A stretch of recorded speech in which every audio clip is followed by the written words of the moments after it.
Чували ли сте как българските занаятчии оставят траен отпечатък в Османската империя?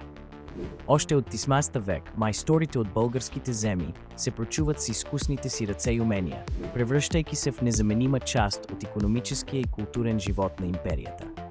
Габрово, Котел и Трявна се утвърждават като центрове на дърворезба, тъкачество, кожарство и железарство, където се създават изделия с изключително качество и художествена стойност. Българските занаятчии не само поддържат местната икономика, но и снабдяват с изделия цялата империя, като техните тъкани, килими, ножове и сечива се търгуват на големи панаири в Одрин, Истанбул и Солун. Майсторите често се организират в еснафи, гилдии, които защитават интересите им, регулират производството и определят стандартите за качество. Особено известни са тревненските дърворезбари, чието изящни иконостаси красят църкви от Балканите до Мала Азия, доказвайки майсторството и влиянието на българската традиция.